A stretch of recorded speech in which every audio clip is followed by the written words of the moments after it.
This is The Bottom Line. The Bottom Line on 938 Live. The first part of a two-part special.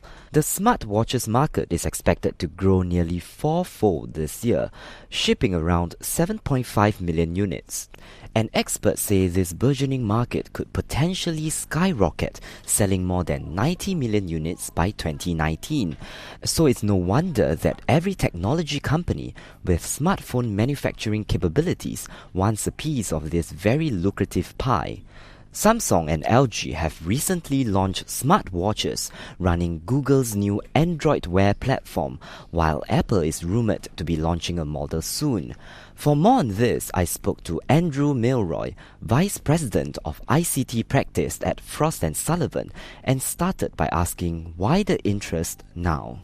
Because it's possible, because it's feasible to do it now, because we've reached a level of maturity where there are lots and lots of apps out there that really the smartphone industry's expedited and speeded this whole thing up. So people are getting more and more from the cloud that it's now feasible to have something on your wrist that gives you incredible computing power. Now, I have to say, these watches have been around for a while yet, and the market hasn't been growing quite as fast as some people thought, because with watches, people often think about style and appearance and so on. It's not just the functionality. Do you think that for the electronic companies, is it because the smartphone markets now is already so saturated that they are moving on to another product? Yeah, that's part of it. But also the cost of producing such devices is going down and down and down. And the power that you can offer in those devices is going up and up and up. So we're reaching a kind of tipping point in technology where it's becoming more attractive. Right. So what are your expectations going forward in 10 years' time? Would you expect almost everyone here to be using smartwatches in sync with their Android devices, their iPads, their iPhones? Actually, no. I don't think it'll necessarily be a watch. I think what people will find is there'll be lots of other devices they'll be using in sync.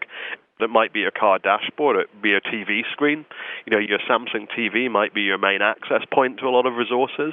You'll find that increasingly other devices in the house will be automated, so you might be using your smartphone as a way of controlling your air conditioning, your heating. Right. Do you think that some watchmakers should be afraid then? In terms of Casio, Seiko's, do you think they should be afraid of the competition that these smartwatches can bring about? I think it'll squeeze the middle. So people like Seiko, you're correct. It'll squeeze the Asian watchmakers or some of the guys that sit in the middle.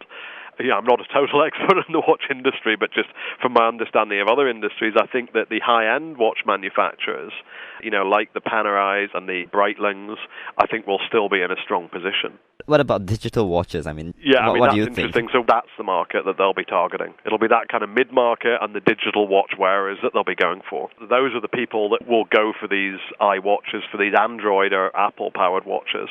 How do you expect the response to be like in Singapore? Singapore's got its fair share of lovers of new technology. I think that Apple will get things moving in Singapore. It's a relatively high-income economy, so those tend to be the more attractive markets for Apple. I think the Android guys tend to start with, do better in the lower-income economies. And Apple has a history of getting a market moving that was taking some time to move in the past. So I think Apple stands a pretty good chance of driving this market. And that's Andrew Milroy, Vice President of ICT Practice at Frost Sullivan, speaking to me, Travis Teo, on The Bottom Line. To find out if Apple can really revolutionize the smartwatch market, tune in tomorrow at the same time as I speak to Jake Saunders of ABI Research.